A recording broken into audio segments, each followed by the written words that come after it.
I want to give this a little more thought, which probably means this video will cut off or something because I'm running out of space because I'm being thoughtful. That's how it goes. I'll call this the full contact fighting myth.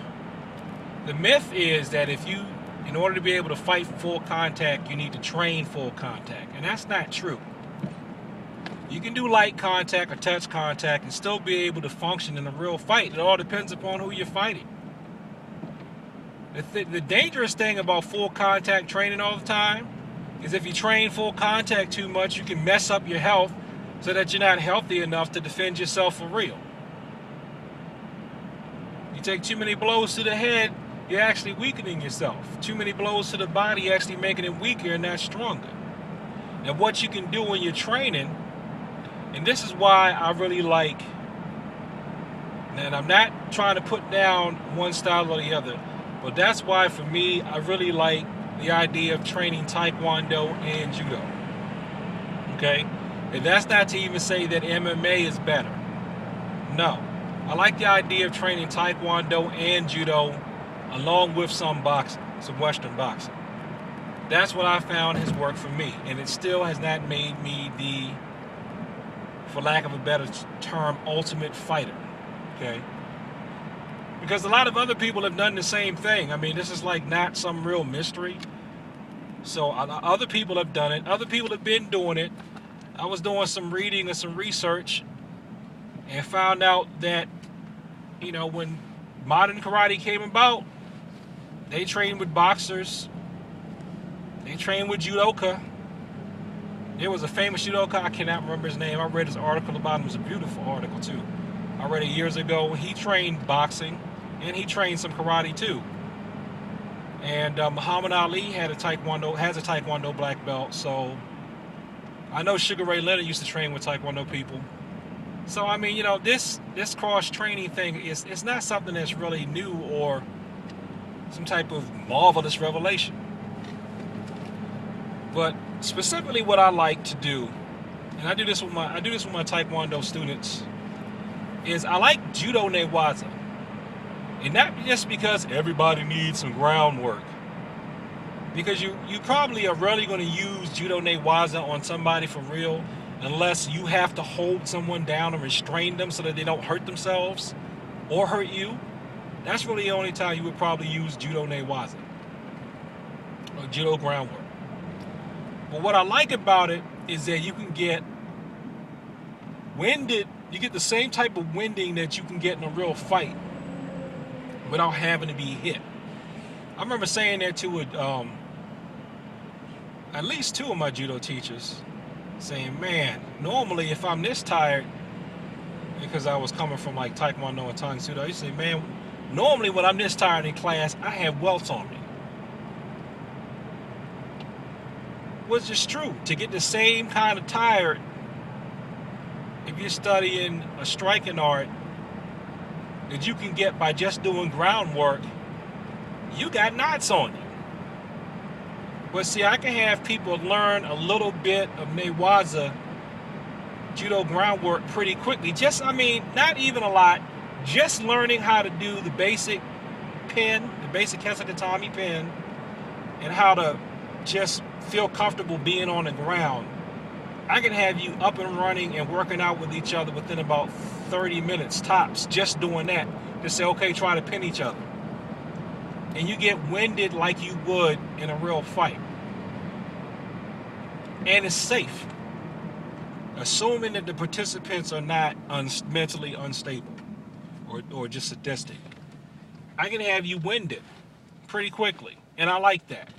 That way when people come to a martial arts class, some of them, they want to basically get wet right away. They want to jump in there and get dirty. I can't have you doing Taekwondo sparring on day one. Okay, even in the hardest striking school I went to, I would say that was the guy I had when I was a teenager, before I had Mr. Dorsey, when I was training under John Hawkins.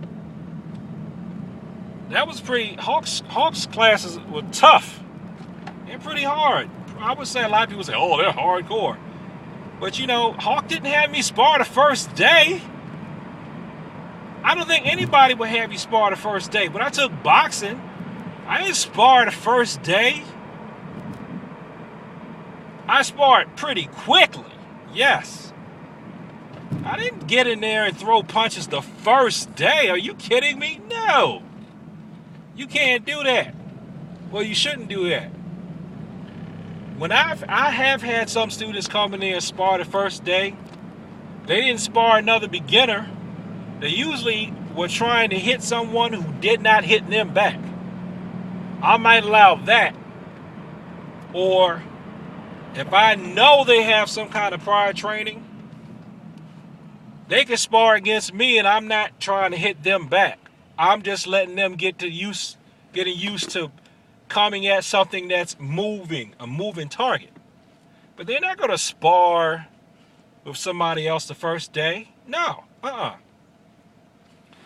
But if you have them do, I won't even, matter of fact, standing judo, no, they're not going to do any standing judo their first day. At best, I let one person do that. That's because I knew she had some other type of training. And I told the more advanced student who I could trust not to throw them back, to let them try to get used to doing the throw on a moving target. So that allowed that newcomer who had some other type of martial art training to do a paradigm shift while letting the more advanced student get used to moving against somebody who's not moving in a more refined way. That's why. But if I knew that this person was straight up raw, like cookie dough raw when it came to the martial arts, they're not gonna spar. They're gonna spar the first day. Heck no. The best they can do if they're gonna spar the first day is Newaza. And not against another raw person. I would say Newaza against someone else that I can trust. Again, I like to. That's one thing I do like about. Especially once you learn how to fall in judo, you learn how to fall real well. You can get winded without being bruised. Now, if you take that type of exposure and then have that along with your Taekwondo training, you got a pretty good set of skills there. You're still not going to be invincible. I mean, it's not like some fifth degree. You still can't come along and mop the floor up with you. I'm just saying. Fifth degree either style still can come along and mop the floor up with you. But in terms of being able to protect yourself, you know, you be doing pretty good. That's why I like for my Taekwondo, I just call them like majors, like as a college. I like for my Taekwondo majors to have a green belt in judo, and for my judo majors to be able to have the equivalent of a green belt in Taekwondo,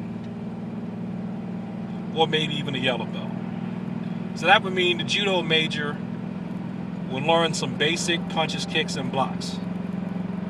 Because that would be enough for, let's say if they had to defend themselves, and all of a sudden they come in on somebody that's just swinging at them instead of trying to grab them, they would know just enough to be able to maybe close the distance to get to where they can get a hold and do their throws. Okay? Like for a Taekwondo person, the Taekwondo major, the Taekwondo or boxing major, if they get grabbed, they're not a stranger to being grabbed at all.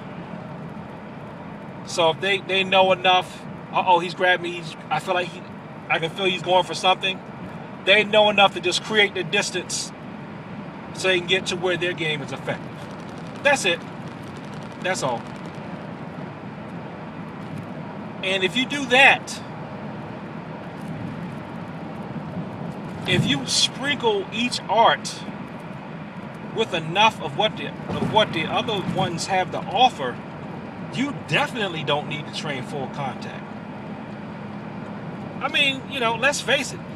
Has anybody ever taken a really hard judo fall even on the mat, like been thrown like in a contest. I've only competed locally, but man, them throws, even if it don't hurt because the mat is that good, you are stunned, man. You can't be thrown like that all the time and expect to still be able to remember your name for that not to do damage to you. That's ridiculous. Same thing like in a Taekwondo contest. A good head kick, you can't take that all the time. Like when I did that amateur boxing match way decades ago, right? There's no way I could be hit like that every day, man. When we boxed, we didn't box full contact all the time. We didn't box full contact at all before the match. We did some light to moderate sparring. And the boxing coach worked on our technique. There's no way I could take those kind of hits every day. If I took those kind of hits, well, I took boxing for like a month. Every day for a month in basic, in that part of like MOS school / basic, man, I'd have brain damage. I know I'd have brain damage.